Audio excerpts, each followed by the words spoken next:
നമ്മൾ മാന്ത്രികമായ കാര്യങ്ങൾ ചെയ്യുന്നതിൽ എന്താ തെറ്റുള്ളത്?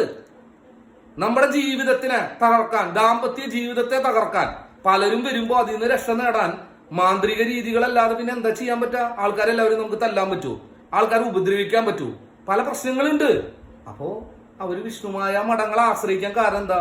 വിഷ്ണുമായ സ്വാമിയുടെ അടുത്ത് വന്നാല് കാര്യങ്ങൾ നടക്കും എന്ന കാരണം കൊണ്ട് തന്നെയാണ് ആൾക്കാർ വരുന്നത്. ഇതിലൊന്നും ഒരു കാര്യത്തിൽ കാശ് പോണ ഒരു പരിപാടി മാത്രമായിരുന്നെങ്കിൽ ആരും ഇതിന് പുറപ്പെടില്ല. പലരുടെയും കാര്യങ്ങൾ നടക്കുന്നുണ്ട്, അവർ വിജയിക്കുന്നുണ്ട് എന്ന സത്യം ആൾക്കാർ മനസ്സിലായതുകൊണ്ട് തന്നെയാണ് ഈ മാന്ത്രിക രീതിയിൽ നടക്കണേ. നമ്മൾ കുറ്റം പറഞ്ഞിട്ട് കാര്യമില്ല.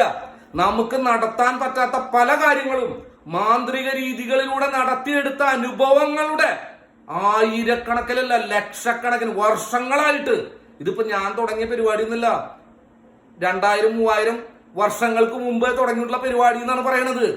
എന്തായാലും എന്റെ അറിവില് 42 വയസ്സായി, എനിക്ക് 42 വർഷമായിട്ട് സംഭവം ഉണ്ട്. അപ്പൊ ഇത് ചെയ്യുന്നതിന്റെ കാരണം എന്തുട്ടാ? വിജയിക്കാൻ ഏതറ്റം വരെ പോവുക, നമ്മള് സമാധാനമായി ജീവിക്കാൻ ഏതറ്റം വരെ പോവുക, അതിലൊരു തെറ്റില്ല. അതിന് ദൈവത്തെ ആശ്രയിക്കുക തന്നെയാണ് ഏറ്റവും നല്ലത്. അത് പൊയ്യാറമഠത്തിലെ വിഷ്ണുമായ സ്വാമിനെ ആശ്രയിക്കുന്ന ആൾക്കാർ ഒരുപാടുണ്ട്.